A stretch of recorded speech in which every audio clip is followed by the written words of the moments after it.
Welcome. The creative revolution starts now.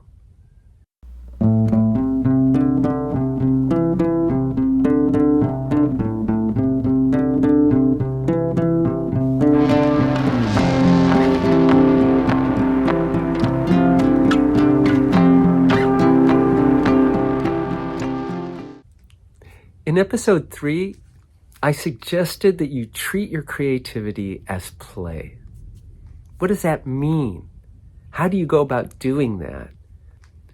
This may have raised a number of questions for you. In this episode, I'm going to address 2 of them specifically. The first question is this play? How can you tell whether your creativity looks more like work or like play? To make that differentiation, you need to know at least 2 things. First of all, know your own motives. Why do you create? Whatever it is you're creating, you need to understand what motivates you to do it. In psychology, we draw a distinction between intrinsic motivation and extrinsic motivation. Extrinsic motivation is when you're motivated by something other than the task or experience at hand. For example, if you're working to earn a paycheck, that is extrinsic motivation. And if you don't enjoy what you do in order to earn that paycheck, then that is clearly work. You can do something you love and make a living at it. And if you do, it's not work, it's play. Because what's involved there is intrinsic motivation, which is when the activity or the experience in which you're engaged is its own reward.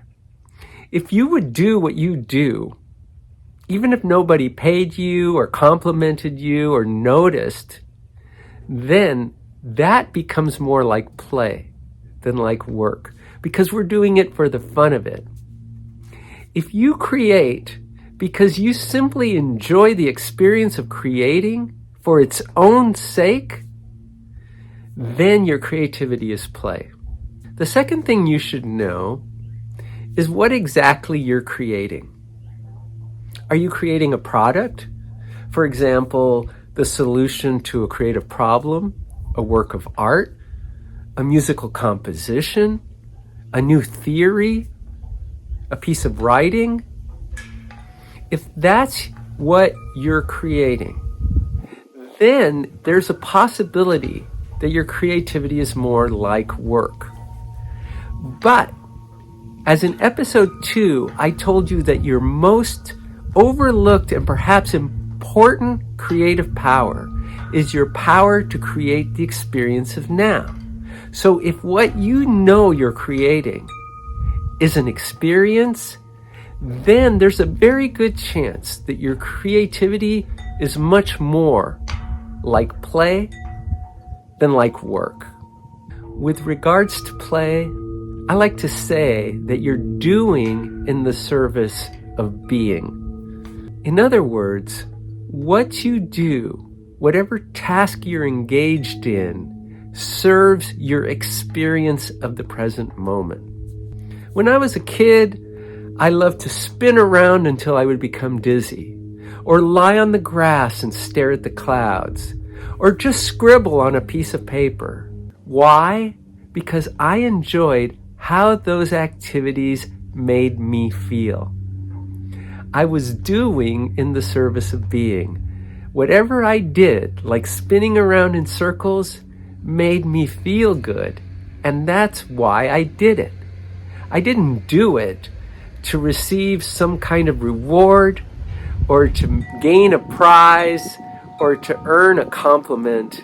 I did it because I loved how it felt in my body. And ultimately, if your creativity is play, that's what you're doing. You're enjoying how the act of creating makes you feel.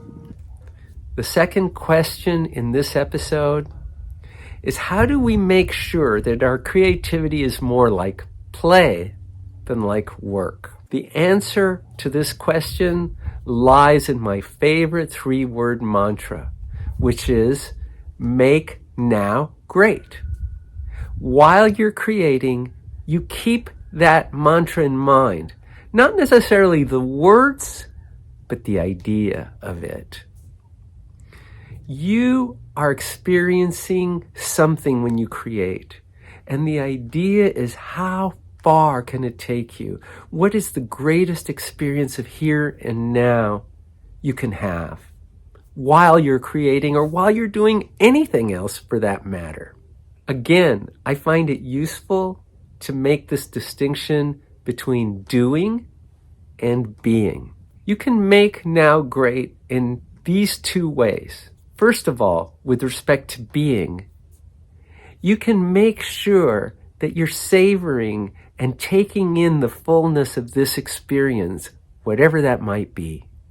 You may not have to do a single thing to make now great, because it already is great. You simply have to appreciate and enjoy whatever there is to be had in this experience of here and now. With respect to doing, when your creativity is play, you're going to do certain things that are going to extend and deepen your creative experience. If you're a painter, each brush stroke takes you deeper into that experience of creating. Creative individuals will say that in their moments of inspiration, they're not doing anything. As a writer, I can tell you I've had many moments when I'm sitting in front of a computer screen and I lose track of my hands. It's as if my fingers are moving themselves on the keyboard without any effort or intention on my part. This is a common type of experience for those who've known creative inspiration. You find yourself so immersed in the experience that something else takes over. Something that doesn't feel like it's fully a part of you.